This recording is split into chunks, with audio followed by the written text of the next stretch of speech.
পৃথিবীর প্রত্যেকটা বস্তুর মধ্যে কোনো না কোনো গল্প আছে, কিন্তু আজ আমরা যে জিনিসটা আপনাদের দেখাবো, থোড়ি যে জিনিসটার কথা আপনাদের বলবো, তার মধ্যে শুধু গল্পই আছে না, আছে একজন গল্প কথক। কি বলতে চাইছে সে, শুনবেন নাকি তার গল্প? শুরু হচ্ছে আমাদের আজকের গল্প নীলাব্জ চক্রবর্তীর লেখা ফুলদানি।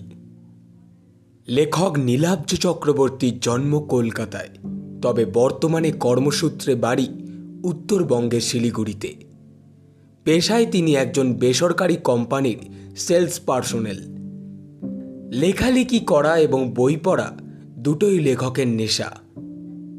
লেখালেখির শুরু হঠাৎই গত বছর লকডাউনের সময় থেকে। আমাদের আজকের এই গল্পটা আমরা পেয়েছি অলৌকিকের খোঁজে নামক ফেসবুক গ্রুপ থেকে। গ্রুপের লিংক ডেসক্রিপশন বক্সে দেওয়া আছে। শুরু হচ্ছে আজকের গল্প ফুলদানি।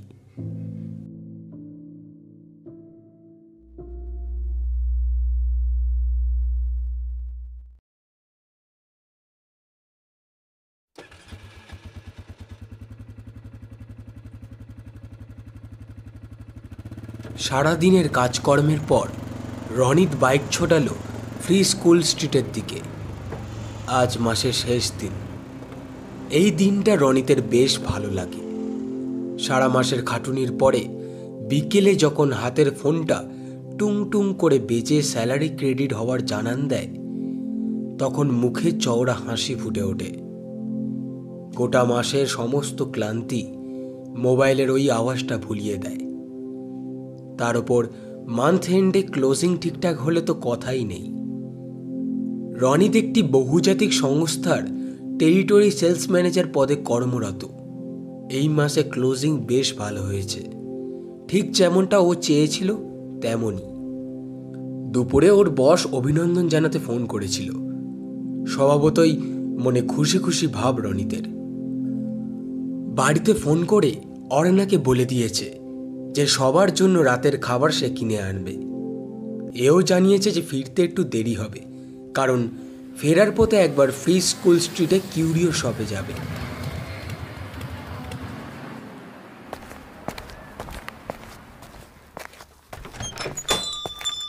অ্যান্টিক জিনিসের ওপর রনিতের বেশ ঝোঁক আছে। বাড়ির ড্রয়িং রুম বিভিন্ন অ্যান্টিক জিনিসে সাজানো। রনিতকে দেখে দোকানের মালিক অশোক আগরওয়াল হাসি মুখে ওকে স্বাগত জানিয়ে বলেন, আরে রনিত, এসো এসো, অনেকদিন পর এলে। অশোক আগরওয়ালের জন্ম কর্ম সব কলকাতায় হওয়ায় বাংলা ভালো বলেন। রনিতের সাথে পরিচয়টাও খুব ভালো। রনিতকে সেবার আকবরের আমলের এক ছোড়া অনেক কম দামে দিয়েছিলেন।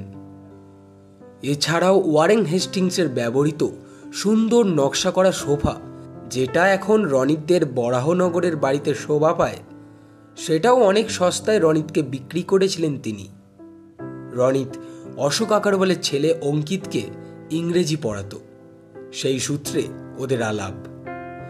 হাসি খুশি স্বভাবের সৌম্যকান্তি চেহারার রনিতকে বেশ পছন্দ করেন আগরওয়ালজি। রনিত প্রত্যুত্তরে জানায়, হ্যাঁ, অনেক দিনই আসা হয়নি। তা নতুন কিছু এসেছে নাকি আঙ্কেলজি?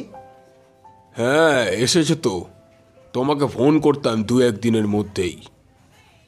কথাটা বলেই আগরওয়ালজি তার দোকানের এক কর্মচারীকে ডাকলেন। ভিতরের স্টোররুম থেকে বেরিয়ে এলো সাদা পাঞ্জাবি পাজামা পরা এক 50-70 লোক। রনিতকে দেখে লোকটি বলে, अरे रोनित भाई, बहुत दिन बाद आए, कैसे हो? मैं तो ठीक हूँ अनवर भाई, आपका क्या हाल बताइए? हम भी ठीक है। ওদের কথোপকথনের মধ্যে অশোক আগরওয়াল তার কর্মচারীকে বলে, अनवर भाई, रोनित को वो वाला घड़ी जरा दिखाइए जो पिछले महीने इंग्लैंड से आया। তারপর রনিতের উদ্দেশ্যে বলে, রানিত, জিনিসটা একবার দেখো। ইংল্যান্ডের এক বিখ্যাত ধনকুবের চেন ঘড়ি। জিনিসটার বয়স প্রায় 150 বছর হবে। গত মাসে লন্ডন থেকে আনিয়েছি। আনোয়ারের সাথে ভিতরের ঘরে যায় রনিত। একটা শেলফের ওপর ছোট কাঠের বাক্সের ভিতর ঘড়িটা রাখা। ঘড়িটা নিয়ে নেড়ে চেড়ে দেখতে থাকে রনিত। ঘড়িটা পুরো সোনার তৈরি। বারোর ঘরে ছোট একটা পাথর বসানো আছে।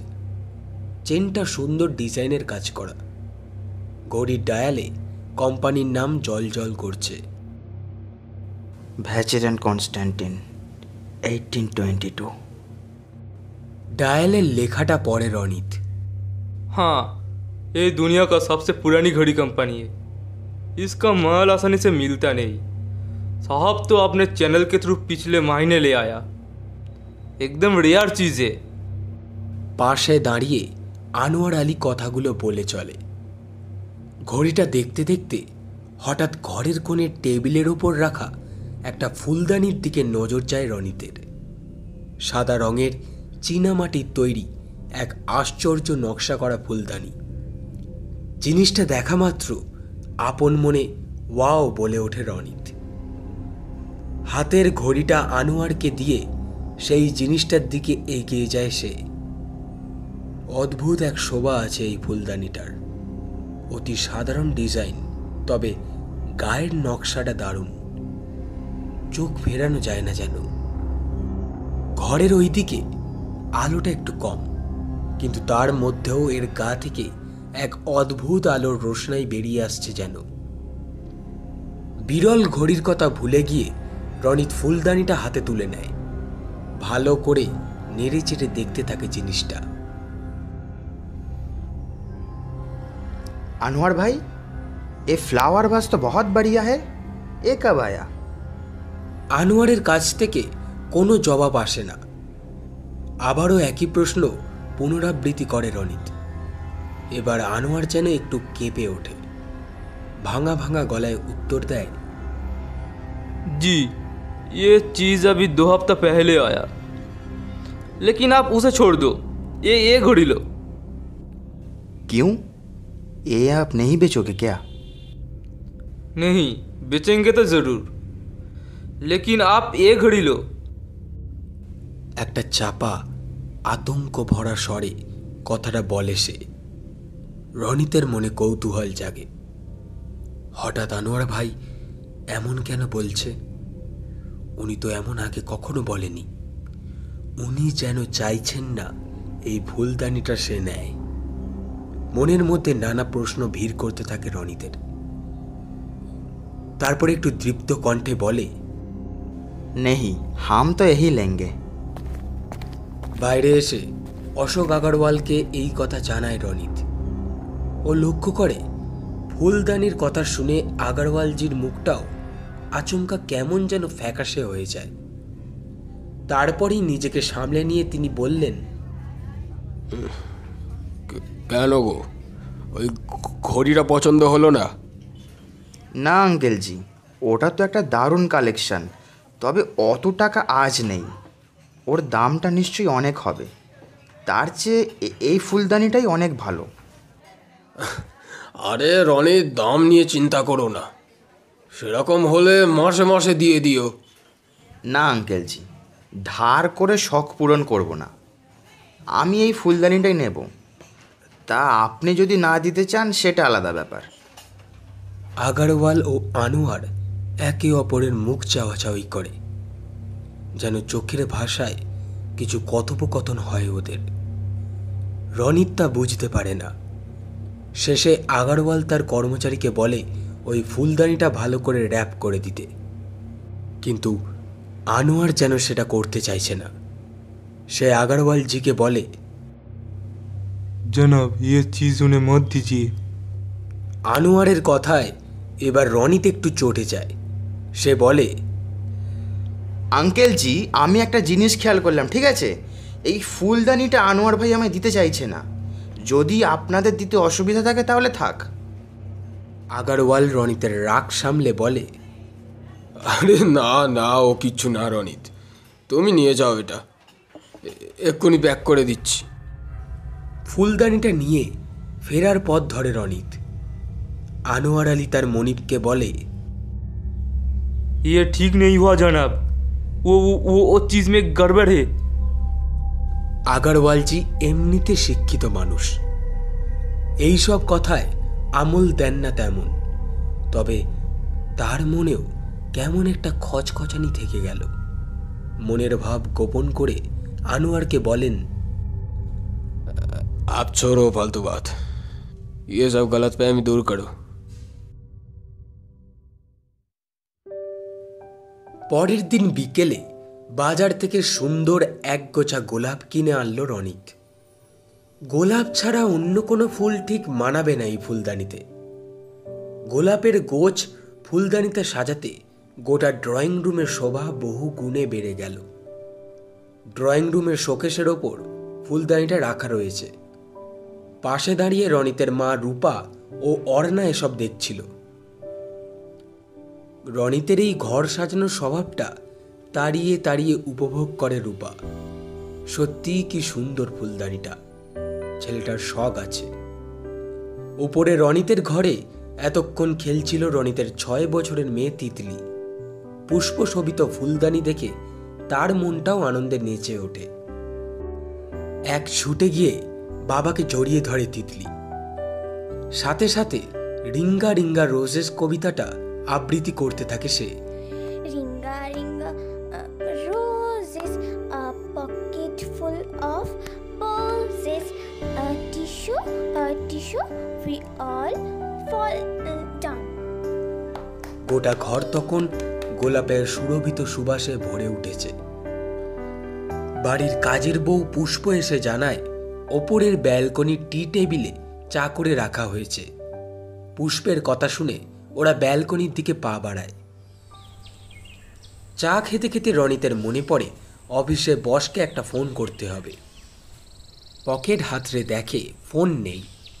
ওর মনে পড়ে ফোনটা নিচে ড্রয়িং রুমে তখন রেখেছিল।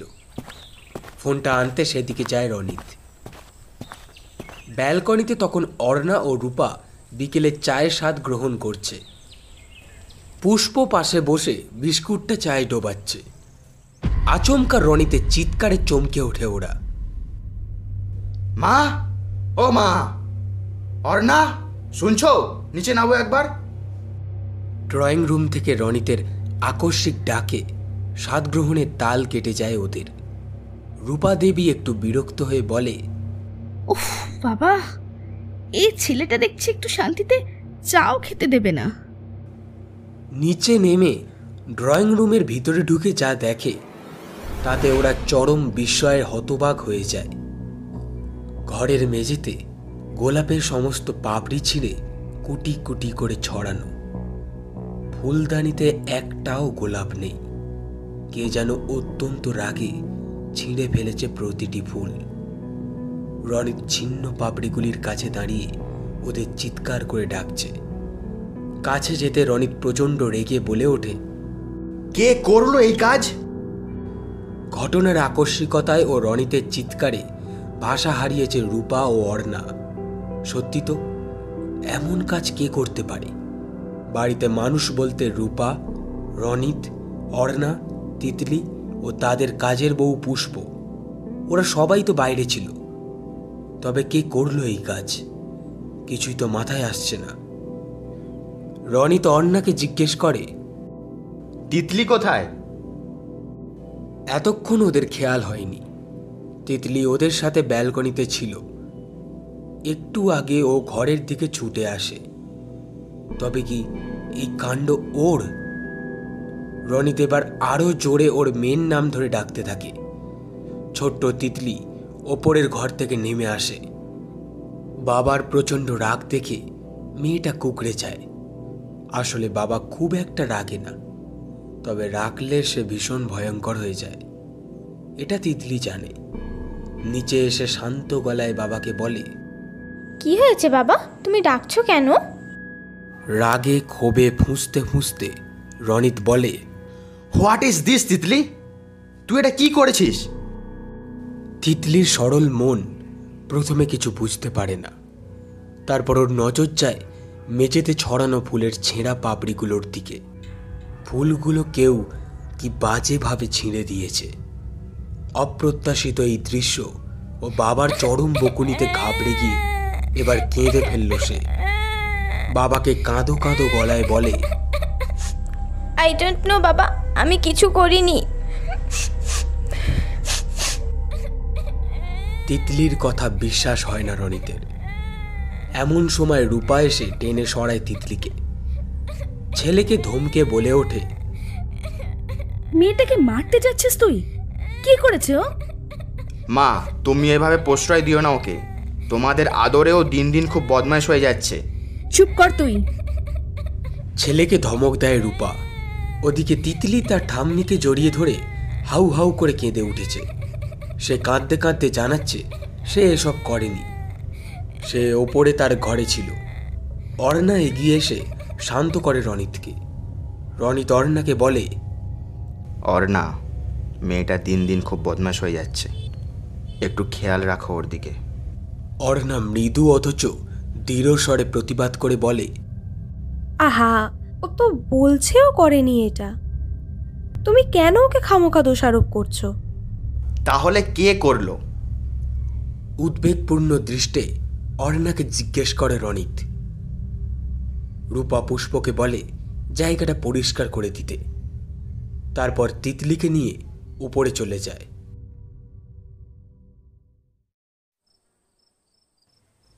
রাতে হঠাৎ ঘুম ভেঙে যায় অর্ণার। নিচের ড্রয়িং রুম থেকে একটা আওয়াজ আসছে, যেন কেউ সারা ঘরে হেঁটে বেড়াচ্ছে। বালিশের পাশে রাখা মোবাইল ফোনটা চেক করে অর্ণা। রাত 2:30। এত রাতে কে ঢুকলো ঘরে? চোর নয় তো? একবার ভাবে রনিতকে ডাকবে, তারপর বিকেলের কথাটা মনে করে তা থেকে বিরত থাকে। নিজেই দেখতে উদ্যত হয়। অর্ণা এমনিতে বেশ সাহসী মেয়ে, ক্যারাটেতে ব্ল্যাক বেল্ট আছে ওর। নিজের ড্রয়িং রুমের পাশের ঘরে পুষ্পতি ঘুমায়, কিন্তু যা কুম্ভকর্ণের মতো ঘুম ওর, নিশ্চয়ই টের পায়নি আওয়াজটা। এক হাতে মোবাইলটা নিয়ে ঘরের বাইরে বেরিয়ে আসে অর্ণা। হ্যাঁ, আওয়াজটা নিচের ড্রয়িং রুম থেকেই আসছে। এবার একটু সজাগ হয় অর্ণা। সিঁড়ির কাছে রাখা রনিতের হকি স্টিকটা নিয়ে ধীরে ধীরে নিচে নামতে থাকে ও। যত নিচে নামছে তত আওয়াজটা স্পষ্ট হচ্ছে। এ তো একটা বাচ্চা মেয়ের গলা। এত রাতে তিতলি ওখানে কি করছে? তবে কি বিকেলে ওই ঘটিয়েছে কাণ্ডটা? মনের মধ্যে হাজারো প্রশ্ন ভেসে আসছে ওর। নিচে একতলায় নেমে বারান্দার আলোটা জ্বালায় না অর্ণা। তাতে তিতলি সাবধান হয়ে যাবে। দেখা যাক কি করছে ও এত রাতে। এমনিতে শান্ত স্বভাবের মেয়ে তিতলি, তবে বাবার অ্যান্টিক কালেকশনগুলোর উপর ওর খুব ঝোঁক। বাবার সামনে নেড়ে চেড়ে দেখতে পায় না, পাছে হাত থেকে পড়ে ক্ষতি হয়। তাই কি এত রাতে ও ওই ঘরে ঢুকেছে? নিশ্চয়ই ফুলদানিটা দেখতে গেছে। অতি সাবধানে পা টিপে টিপে ড্রয়িং রুমের দরজার বাইরে এসে পৌঁছয় অর্ণা। ভিতরে মেয়েটি হাঁটতে হাঁটতে কি একটা কবিতা আবৃত্তি করছে যেন, তবে কি বলছে তা বোঝা যাচ্ছে না। ভাষাটা ওর অজানা। দরজাটা বাইরে থেকে আটকানো। তাহলে তিতলি ঢুকলো কেমন করে? মনের মধ্যে চাপা উত্তেজনা ফুটে ওঠে অর্ণার। হাতের হকি স্টিকটা শক্ত করে ধরে খুব আস্তে দরজাটা খোলে অর্ণা। সাথে সাথে একটা ঠান্ডা হাওয়ার ঝাপটা এসে অর্ণার চোখে মুখে লাগে। এই গরমের দিনে এইরকম ঠান্ডা হাওয়া এলো কোথা থেকে? বাইরে হাওয়াও বইছে না। রাস্তার পোস্টের আলোর আভা ঘরে এসে পড়েছে। সেই আবছা আলোয় অর্ণা দেখে ঘরের যেদিকে শোকেশের ওপর ফুলদানিটা রাখা আছে তার কাছে একটা মেয়ে পায়চারি করছে। ও অজানা ভাষায় কবিতা আওড়ে চলেছে। মেয়েটি অর্ণার এই অনাহুত আগমন খেয়াল করেনি। সে নিজের মনে আবৃত্তি করে চলেছে। আবছা আলোয় ভালো করে দেখা যাচ্ছে না। অর্ণা একবার ভাবে ঘরের আলো জ্বালাবে, পরক্ষণে কি ভেবে তা করে না। ধীর পায়ে সে ওই মেয়েটার দিকে এগিয়ে চলে। সে তিতলিকে ওখানেই ধরতে চায়। মনের মধ্যে চাপা একটা বিষয় জেগে ওঠে অর্ণার। তিতলির এহেন অদ্ভুত আচরণের অর্থ সে বুঝতে পারে না। এত রাতে অন্ধকার ঘরে অজানা ভাষায় কি বলে চলেছে তিতলি। একটু কাছে গিয়ে সে শান্ত গলায় বলে ওঠে, তিতলি, তিতলি। সঙ্গে সঙ্গে মেয়েটার আবৃত্তি থেমে যায়। মেয়েটি যেন ওর দিকে তাকিয়ে। চারিদিকে তখন গভীর রাতের নিশ্চুপ নীরবতা। এমন সময় রাস্তার একটা কুকুর করুণ সুরে কেঁদে উঠল। অর্ণার শরীরটা যেন একটু কেঁপে উঠল। মেয়েটি আবারও আগের মতো আবৃত্তি শুরু করল। এবার আর সহ্য হলো না অর্ণার। ঘরের আলোটা জ্বালাতে অগ্রসর হলে ওর পায়ের কাছে সশব্দে এসে পড়ল রনিতের কেনা নবাবী আমলের অষ্টধাতুর ঘটিটা। দারুণ ভয়ে চমকে উঠল অর্ণা। মেয়েটি যেন চায় না ও আলো জ্বালুক। সারা শরীর যেন কেমন অবশ হয়ে আসছে ওর। মনের জোর বজায় রেখে সে দ্রুত পায়ে দেওয়ালের কাছে গিয়ে আলো জ্বালালো। সাথে সাথে মেয়েটি অদৃশ্য হলো। অর্ণা দেখল ফুলদানি প্রচণ্ড জোরে নড়ে উঠল। কেউ যেন সজোরে নাড়িয়েছে ওটা, এমনভাবে নড়ল। ঘরে কেউ নেই। তাহলে ও কে ছিল? মেরুদণ্ড দিয়ে ঠান্ডা স্রোত খেলে গেল অর্ণার। ভীষণ ভয়ে এক ছুটে ঘরের বাইরে বেরিয়ে এসে প্রায় লাফিয়ে লাফিয়ে সিঁড়ি দিয়ে উপরে উঠতে লাগলো সে। ওদের পাশের ঘরে রূপার সাথে শোয়ে তিতলি। রাতে ঘরের দরজা ভেজানো থাকে। ঘরে ঢুকে আলো জ্বালিয়ে অর্ণা দেখে তিতলি গভীর ঘুমে আচ্ছন্ন। এদিকে আলো জ্বালানোয় জেগে যায় রূপা। ওদিকে নিচের ঘরে ভারী জিনিসের পড়ে যাওয়ার শব্দে ঘুম ভাঙে রনিতে। অর্ণার চেহারায় আতঙ্কের ছাপ দেখে সে এসে জড়িয়ে ধরে তাকে। কি হলো অর্ণা? এত রাতে উঠেছো কেন? আর এমনভাবে হাঁপাচ্ছই বা কেন? রনিত জিজ্ঞাসা করে। রূপা তার বৌমার অবস্থা দেখে বলে, কি হয়েছে তোর? অর্ণা তেমন কিছু বলতে পারে না। সারা শরীর উত্তেজনায় ও অজানা ভয়ে কাঁপছে ও। শুধু অস্ফুটে উচ্চারণ করে, ফুলদানিটা, ওই ওই ওই ফুলদানিটা। তারপর রনিতের বুকে জ্ঞান হারিয়ে ঢলে পড়ে। পরদিন সকালে চেতনা ফিরলে আঁতকে ওঠে অর্ণা। রাতের ঘটনার কথা সব মনে পড়ে যায়। মুখের উপর ভয়ের ছাপ ফুটে ওঠে। রূপার কথা মতো পুষ্প এক গ্লাস ঠান্ডা জল এনে দেয় ওকে। জলটা খেয়ে একটু শান্ত হয় অর্ণা। তারপর গত রাতের সমস্ত ঘটনার কথা পুঙ্খানুপুঙ্খভাবে জানায় বাকিদের। অর্ণার কথা শুনে শিউরে ওঠে রূপা। তবে রনিতের মধ্যে কোনো বিকার দেখা যায় না। রনিতের ধারণা অর্ণা নিশ্চয়ই ভুল কিছু দেখেছে। অর্ণার কথাগুলো বিশ্বাস করতে মন চায় না ওর। রূপা রনিতকে আলাদা ডেকে বলে, রনিত, আমার মনটা কেমন কু ডাকছে রে। ওই ওই ফুলদানিটা নিশ্চয়ই অশুভ। নইলে নইলে কাল বিকেলে ওই ঘটনার পরে রাতে এই ভয়াবহ কাণ্ড। তুই তুই ওটা ফেরত দিয়ে আয়। মায়ের কথায় একটু ক্ষুব্ধ হয় রনিত। বিরক্ত স্বরে বলে, উফ মা, তুমি কী সব বলছো? অর্ণা কি দেখতে কি দেখেছে, আর সেই থেকে তুমিও শুরু হয়ে গেলে। নিশ্চয়ই স্ট্রেস থেকে সব কিছু হয়েছে। তুমিও নিয়ে চিন্তা করো না, আমি দেখছি কি করা যায়। সেদিন দুপুরে রনিতদের ঠিকাছি ড্রয়িং রুম পরিষ্কার করতে গিয়ে চিৎকার করে বেরিয়ে আসে। তার ভয় মাখা মুখ দেখে রূপা এগিয়ে আসে। জিজ্ঞেস করতে জি জানায়, ও যখন ঘরটা ঝাড়পোছ করছিল তখন কে যেন পিছন থেকে এসে ওর শাড়ি ধরে টানে। প্রথমে খেয়াল না করলেও যখন ঘর মোছার বালতিটা উল্টে যায় তখন ও ভীষণ ভয় পেয়ে যায়। মা ঠাকুরন, ওই ঘরে কেউ আছে। সত্যি বলছি, বিশ্বাস করুন, কেউ আছে ওই ঘরে। ভয়ে কাঁপতে কাঁপতে জানাইছি। রূপার মনে এক অদৃশ্য আতঙ্ক ডানা বাঁধতে থাকে। ওই ফুলদানিটা আনার পর থেকে সব কিছু শুরু হয়েছে। তাহলে কাল অর্ণা যা দেখেছে সব সত্যি। মনের ভিতর চাপা উত্তেজনা ও ভয় নিয়ে রনিতকে ফোন করে রূপা। রনিত ফোন তোলে না, ও তখন একটা জরুরি মিটিংয়ে ব্যস্ত। অজ্ঞতা রূপা পুষ্পকে বলে ওই ঘরে কেউ যাতে না যায়।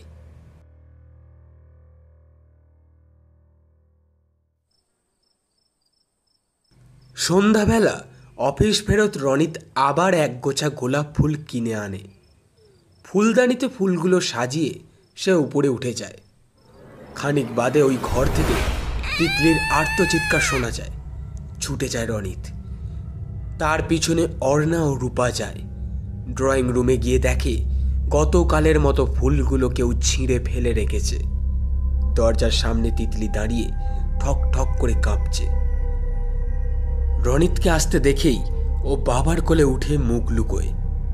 অর্ণা তার মেয়েকে জিজ্ঞেস করলে সে বলে ঘরের ভিতর একটা মেয়ের গলার আওয়াজ আসছে দেখে ও ভিতরে ঢুকেছিল। দেখে একজন ওর বয়সী মেয়ে সমস্ত ফুলগুলো কুচি কুচি করে কেটে ফেলে। তার সমস্ত মুখে বিরক্তি আর রাগের ছাপ স্পষ্ট। হঠাৎ এমন দৃশ্য দেখে তিতলি ঘাবড়ে যায়। এভাবে ঘরের ভিতর কে ঢুকতে পারে তা ভেবে অবাক হয়। তারপর মেয়েটার কাছে এগিয়ে যেতে মেয়েটা ওকে ধাক্কা দিয়ে ওই ফুলদানির কাছে গিয়ে অদৃশ্য হয়। তারপর ফুলদানিটা অল্প নড়ে ওঠে।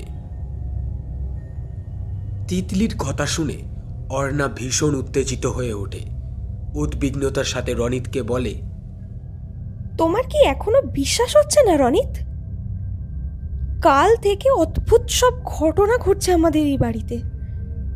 তুমি ওটাকে দূর করো বলছি। রনিত কোনো কথা বলে না, ওপরে উঠে যায়। রাত 12টায় বিছানায় উঠে বসে রনিত। ধীর পায়ে ঘরের বাইরে বেরিয়ে দরজাটা ভেজিয়ে দেয়। নিচে নেমে পুষ্পকে ডাকে। আগে থেকে ওর প্ল্যান করেছিল আজ রাতে ও নিজে দেখবে ফুলদানির ব্যাপার স্যাপার। পুষ্পকে জেগে থাকতে বলেছিল, যদি কিছু দরকার পড়ে তাই। পুষ্প গ্রামের মেয়ে হওয়ায় বেশি শক্তি ধরে। অর্ণাকে অযথা জড়াতে চায়নি সে। মোবাইলে টাইম দেখল রাত 12:15।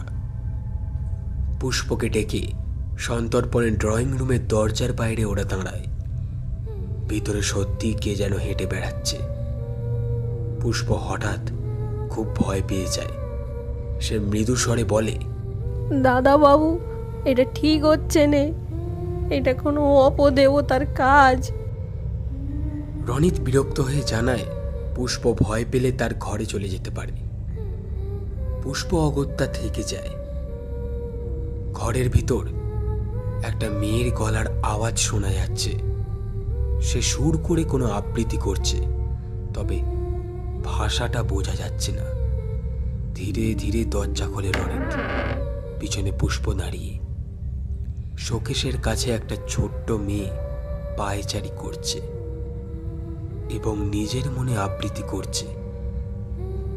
হঠাৎ এই দৃশ্য দেখে ভীষণ ঘাবড়ে যায় রনিত। তবে অর্ণা ঠিক বলেছে। পুষ্প আবারও রনিতকে সাবধান করে, তবে সে শোনে না। ধীর পায়ে মেয়েটার কাছে যেতে থাকে ওরা। এবারে একেবারে কাছে এসে পড়েছে। পুষ্প দাঁড়িয়ে সুইচ বোর্ডের কাছে। রনিতের ইশারা পেলেই আলো জ্বালবে। মেয়েটার কাছাকাছি গিয়ে আবছা আলোয় রনিত দেখে একটা বিদেশি ছোট মেয়ে, পরনে ফুল আঁকা সাদা ফ্রক, মাথায় বিনুনি করা দুটো সোনালি চুলের ঝুঁটি। মেয়েটা মনের আনন্দে কবিতা আবৃত্তি করে চলেছে। প্রচণ্ড ভয় ও বিস্ময়ে হতবাক হয় রনিত। এ কে? এ তো ওর মেয়ে নয়। এই জন্য আনোয়ার ভাই ফুলদানি দিতে চাইছিল না। মাথার ভিতর সব কেমন তালগোল পাকিয়ে যায় রনিতের। পুষ্পকে আলো জ্বালতে বলতেই ঘটে যায় এক ভয়ানক বিপদ।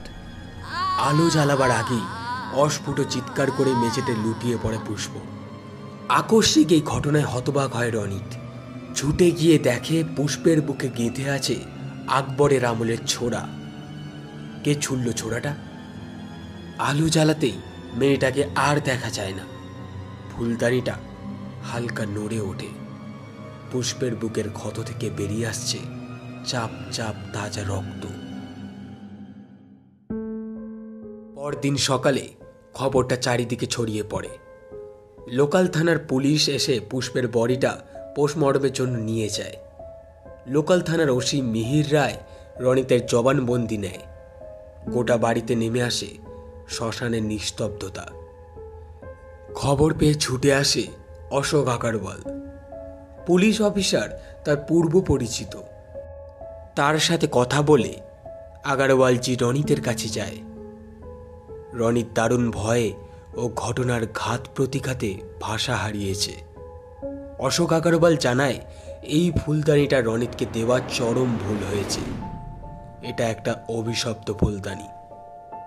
কয়েকদিন আগে আলিপুরের এক ব্যবসায়ীর কাছ থেকে অনেক কম দামে সে পায় এই ফুলদানিটা। এই ফুলদানি নিয়ে একটা ঘটনা ঘটেছিল। তাতে আমল না দিয়েই আগারওয়ালজি দোকানে নিয়ে যায় ওটা। তারপর থেকে প্রতি রাতে তার দোকানে একটা মেয়ের হেঁটে বেড়ানো ও কবিতা আবৃত্তির শব্দ আসত। আগারওয়ালজির মুখে সব শুনে রাগে শোকে জর্জরিত অর্ণা টান মেরে ছুঁড়ে ফেলে দেয় ফুলদানিটা। মেঝেতে আছাড় খেয়ে টুকরো টুকরো হয়ে যায় সেটা। অশোক আগারওয়াল দেখতে পায় ভাঙা টুকরোর মধ্যে একটা হলুদ রঙের ছোট্ট কাগজের টুকরো সেলোটেপ দিয়ে লাগানো আছে। কাগজটা খুলতেই সে চমকে ওঠে। তাতে লাল অক্ষরে লেখা, বিওয়্যার, এ ডেমন লিভস ইনসাইড। ভাঙা টুকরোগুলোকে মেঝেতে রেখে ওরা ড্রয়িং রুম থেকে বেরোতে উদ্যত হয়। দরজা বন্ধ করার সময় অর্ণা দেখে ফুলদানিটা পূর্বের জায়গায় বসানো আছে। সেটা একেবারে অখণ্ডিত। ভয়ানক এই দৃশ্যে ফের জ্ঞান হারায় অর্ণা।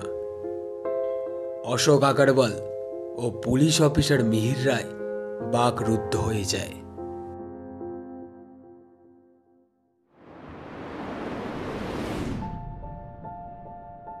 সালটা 1894। জার্মানির মিউনিক শহরের প্রতিপত্তিশালী ব্যবসায়ী লোথার গোরেৎজকা। তার জাহাজের ব্যবসা।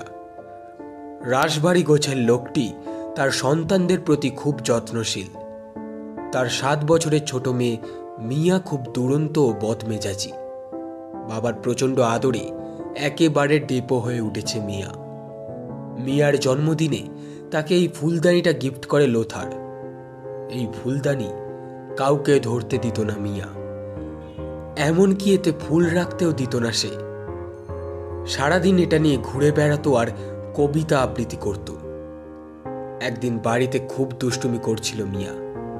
লোথার তার ছোট মেয়েকে বড্ড স্নেহ করতেন। তবে সেদিন খেলতে খেলতে বাবার দরকারি কাগজগুলো নষ্ট করে দেয় মিয়া। ব্যবসার গুরুত্বপূর্ণ নথিপত্র ছিল সেগুলি। মেয়ের এই আচরণে সাংঘাতিক রেগে গিয়ে মেয়েকে কষিয়ে এক চড় মারে লোথার। সোপার হাতলে মাথা ঠুকে চিরতরে মেঝেতে লুটিয়ে পড়ে মিয়া। তার হাতে তখনও ফুলদানিটা ছিল। মুহূর্তের উত্তেজনায় কত বড় অপরাধ করে ফেলেছে অনুভব করে পাগলের মতো অবস্থা হয় লোথার গোরেৎজকার। এই মেয়ে যে ওর নয়নের মণি ছিল, তাকে ছাড়া বাঁচা অসম্ভব। শহরের অদূরে এক তান্ত্রিকের সাহায্যে মিয়ার আত্মাকে ওই ফুলদানিতে বন্দি করে লোথার। তারপর প্রতি রাতে মিয়ার সাথে খেলতেন ভদ্রলোক। কিন্তু প্রেতাত্মা নিয়ে কি ঘর করা যায়? অচিরেই গোটা গোরেৎজকা বংশ নিঃশেষ হয়। মিউনিকের এক পাগলাগারোতে মৃত্যু হয় লোথারের। লোকমুখে প্রচারিত হয় মিয়ার প্রেতাত্মার কীর্তিকলাপে এই কাণ্ড ঘটে। মৃত্যুর পরে মিয়ার দুষ্ট আত্মা আরও ভয়ঙ্কর হয়ে ওঠে। তারপর ঘটনাচক্রে বহু মানুষের কাছে আসে এই ফুলদানি। সকলের পরিবারে নেমে আসে ফুলদানির বাসিন্দার করাল ছায়া। শেষে প্যারিসের এক চার্চের জমিতে পাদ্রির উপস্থিতিতে মাটিতে পুঁতে দেওয়া হয় ফুলদানিটা। কিন্তু বেশ কয়েক বছর পর চার্চ সংস্কারের কাজ চলাকালীন কিভাবে যেন বাইরে আসে ফুলদানিটা।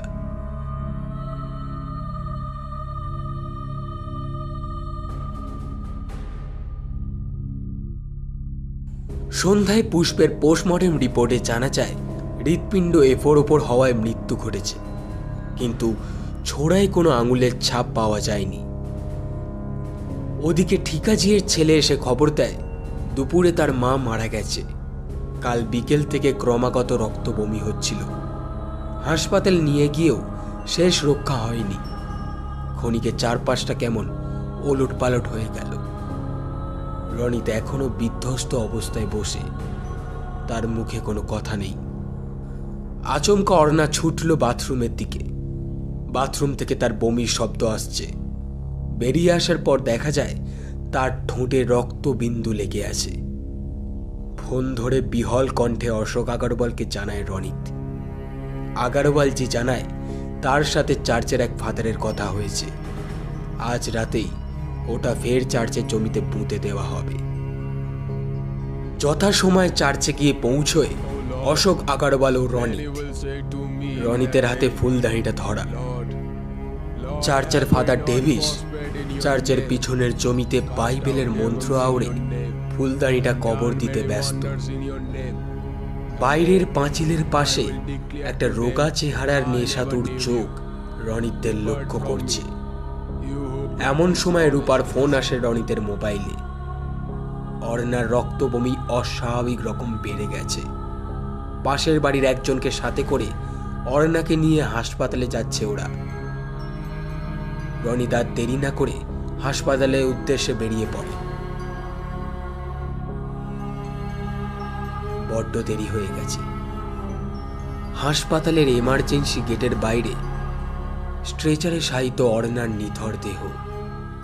মাথায় যেন আকাশ ভেঙে পড়ে রনিতের।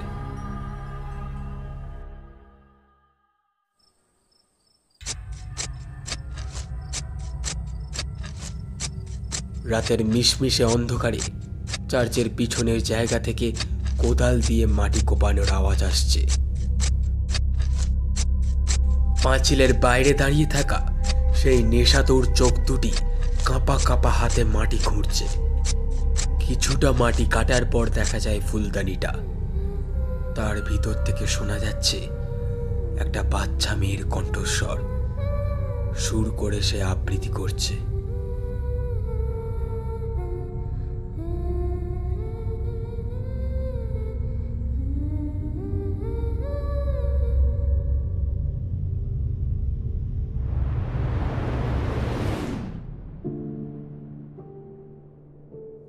এই জন্যই বলছিলাম পুজোতে যাই কিনুন না কেন একটু যাচাই করে নেবেন।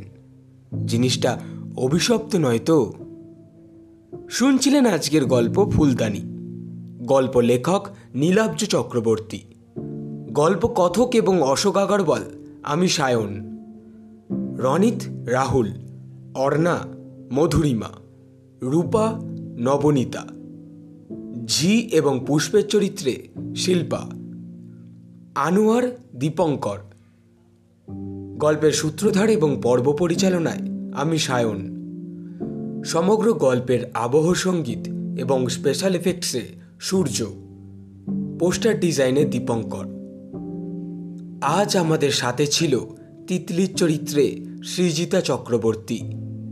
আমরা অশেষ ধন্যবাদ জানাই গল্প লেখক শ্রী নীলাব্জ চক্রবর্তীকে গল্পটি অডিও রূপে প্রকাশের ক্ষেত্রে আমাদের বিশেষ সহযোগিতা করার জন্য। তার সাথে ধন্যবাদ জানাই অনন্যা ভট্টাচার্য তথা অলৌকিকের খোঁজের বাকি অ্যাডমিন মেম্বারদের, যারা আমাদের এই গল্প পরিবেশনায় বিশেষ সহযোগিতা করেছে। কেমন লাগলো আমাদের আজকের গল্প জানান আমাদের কমেন্ট বক্সে। আমাদের গল্প নিয়মিত শুনতে হলে চ্যানেলটিকে সাবস্ক্রাইব করতে পারেন। আবার একটি নতুন গল্প নিয়ে হাজির হব আমরা। ততক্ষণের জন্য বি সেফ, স্টে কানেক্টেড। আর হ্যাঁ, পুজো কাটাবেন ভালো করে। আপনাদের পুজো ভালো কাটুক, সুস্থ অবস্থায় কাটুক, এটাই আমাদের কামনা।